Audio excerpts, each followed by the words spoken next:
Muy buenos días, un saludo a todos aquellos quienes se encuentran en España, Estados Unidos, Argentina, Chile, Canadá, Perú y en todo lugar donde se comparta este video. Estamos en nuestra sesión número 8 y vamos a leer el versículo 7 del capítulo 20 del libro de Éxodo, donde se cita, eh, no tomarás el nombre de Jehová tu Dios en vano, porque no dará por inocente Jehová al que tomare su nombre en vano. Y aquí vamos a anotar algunos términos que nos van a ayudar a entender mucho mejor. Eh, Dice, no elevarás, el término ahí es nasá, ¿no? Donde dice no tomarás, se debe leer como no elevarás. Eh, Donde dice su nombre, se debe citar no elevarás, entonces en apelación como marca o memorial, honor, autoridad, carácter, que proviene de la palabra Shem. Eh, y prosigue el término supuesto de Adonai, ¿no? Que se menciona como Jehová, pero el nombre no es Jehová ni Yahvé. Lo componen cuatro consonantes, ¿no? Yod, Hei, Vav y Hei.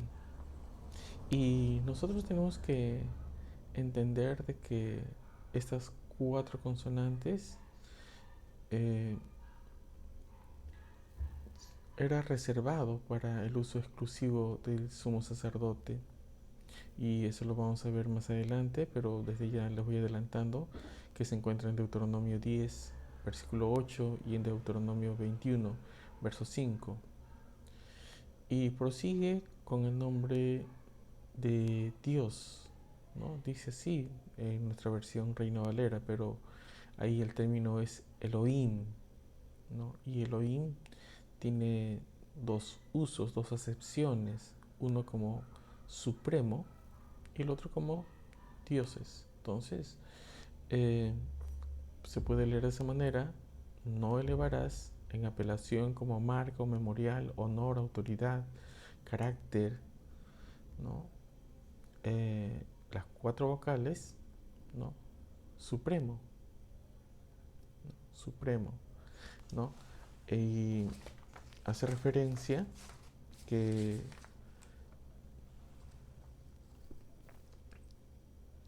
esto no debe tener la calidad de estar en vano. El término vano ahí eh, nos quiere decir que no puede estar sin fruto, o no puede estar como mal uso, como inutilidad, como idolatría, ¿no? Entonces leemos más o menos de esa manera: no elevarás en apelación como marca, memorial, ¿no? Honor, autoridad, prosigue el nombre de Adonai, ¿no? Supremo, ¿no? Como inutilidad, ¿no? Como mal, como algo que es vano, ¿no? Y la sentencia dice porque eh, no dará por inocente, ¿no? Jehová al que tomare su nombre en vano. Ya sabemos qué significa entonces el término que la Reina Valera lo denomina como Dios, ¿no? Se refiere a supremo, y habíamos advertido anteriormente que el término Dios no es una palabra hebrea, ¿no? Proviene de una palabra latina, ¿no? Y esta vez proviene de una palabra griega que tiene que ver con Zeus, ¿no? Entonces no es un término que se utiliza en la lengua hebrea. Vamos a ver ahora el versículo 8, ¿no? Dice, acuérdate del día de reposo para santificarlo. Ahora aquí también tenemos que anotar qué significa reposo, muchos piensan que es día sábado y no es así tampoco, ¿no? Sino que el término ahí es Shabbat. Y Shabbat sí, efectivamente significa reposo, pero no necesariamente día sábado. Hay muchos Shabbat dentro del calendario hebreo. Entre una de ellas es el día séptimo, ¿no? Y el día séptimo no es cuando aparece el sol, más bien es cuando aparece la luna, ¿no? Entonces, antes que aparezca la luna nueva, por ejemplo, se da inicio del primer día, y ni siquiera del primer día, sino que es la cabeza del mes, ¿no?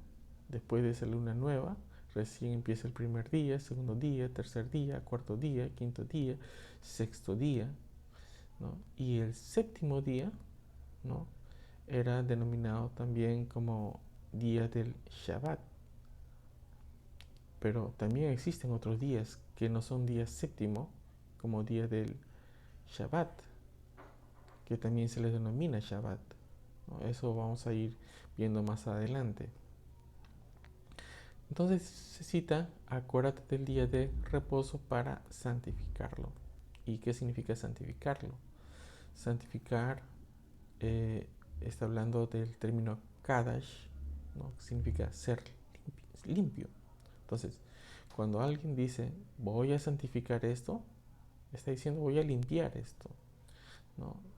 Y cuando se habla sobre el término Shabbat, de reposar, se estaba hablando de desistir de ejercicio usado en muchas relaciones, ¿no?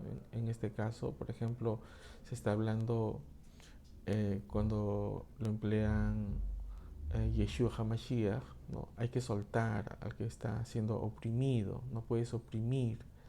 Pero ¿qué hubiese ocurrido si es que no hubiese este mandato? ¿Hubiera habido reposo? ¿Las personas hubieran dejado libres a las personas que les sirven? Y algo interesante para reflexionar, pero lo que ahí nos pide de que guardemos reposo. Pero también hay otro aspecto, nuestro cuerpo mismo. ¿Qué sucede si no reposa? ¿Funciona igual? Entonces, hay mucha sabiduría ahí en ese término. No significa que no podamos hacer nada. No, sí podemos hacer muchas cosas, pero vamos a ir adelante, poco a poco. Recién nos encontramos en el versículo número 8, pero en conclusión de lo que estamos hablando en esta relación de esta reflexión del versículo 7, por ejemplo, no podemos mencionar el nombre de Adonai, ¿no? En una forma vana, ¿no? Y porque no da por inocente. Y eso estaba reservado exclusivamente para aquellos que llevaban el sumo sacerdocio. Nos preguntamos el día de hoy, ¿nosotros podemos mencionar el nombre de Adonai? ¿Podemos hacerlo? ¿No? Si la norma establece que no, y en donde dice que sí, debemos de mencionarlo, ¿no? Ahora, se habla que Abraham, Isaac, Jacob, no se lee, ¿no? En las versiones de la Reina Valera y en otras versiones con el nombre de Jehová, por ejemplo, ¿no? Que invocaban, pero el libro de Éxodo nos cita también de que Él se hizo conocer como el omnipotente. Así que nada impide decir Adonai omnipotente, ¿no? Pero a nosotros se nos dio un nombre, algo bastante interesante. Dice que es sobre todo nombre, Yeshua HaMashiach, ¿no? Y aquí también hay una reflexión acerca de usar un nombre. No es cualquier término. Un ejemplo, mi nombre es Daniel, así he sido identificado. Si es que me voy a China y escuchan que Mi nombre es Daniel, me van a llamar Daniel. Bien o mal hablado, no, pero me dicen Daniel. Si es que me voy a Estados Unidos, igual manera. No me van a poner otro nombre, porque es mi identidad. Es como así se me conoce, ¿no? Entonces nosotros, ¿qué razón tenemos para que al castellanizar un nombre le cambiemos? No, no podemos realizar eso. Y entonces ahí nosotros tenemos que tener sumo cuidado al expresar, ¿no? Cuando dice, por ejemplo, me invocará y yo le responderé, clama a mí, no le está diciendo cómo, no le está diciendo con qué nombre. En muchas ocasiones, Adonai dice, mi nombre es celoso, por ejemplo. ¿Tú puedes llamarle celoso? ¿Por qué? Porque él mismo te está diciendo que ese es su nombre, ¿no? Entonces, hay nombres que están permitidos y hay nombres que no. Y quienes lo realizan simplemente están cayendo en una desobediencia. Entonces, el nombre no es Yahvé, no es Yehuá, no es eh, como a veces nosotros lo leemos en la versión Reina Valera, ¿sí? Y lo segundo, se nos pide que nos acordemos del día de reposo para santificarlo. Y el término santificar, recordemos, significa ser limpio. ¿Qué quiere decir? Que ese día tienes que, lo mínimo, tienes que asearte, ¿no? Tienes que tener una pureza de tus acciones, ¿no? Y cuando habla sobre reposo, quiere decir que no puedes hacer el uso de ejercicio para las relaciones para poder oprimir, ¿no? O para poder hacer trabajo en que la otra persona tenga que descansar, tenga que reposar, ¿no? Y nuestro mismo cuerpo también necesita ese reposo. Hay sabiduría en todo esto y es por eso que todo esto fue escrito para que tengamos bien, para que tengamos una vida saludable, una vida en que podamos potenciar al máximo nuestra manera en que hemos sido creados. Adonai no las puso ahí simplemente para poder oprimir, sino para poder desarrollarnos a nuestra máxima capacidad. Bendiciones a todos, espero que les haya gustado este pequeño análisis. Vamos a continuar. Más adelante hablaremos sobre lo que es la ley, lo que son los mandamientos, ¿no? Por ejemplo, un pequeño adelanto, el término aquí conocerlo sobre los 10 mandamientos, que así lo conocemos, en sí son los 10 asuntos, ¿no? Esto lo vamos a ver más adelante. Entonces son aspectos genéricos. Bendiciones a todos, un abrazo.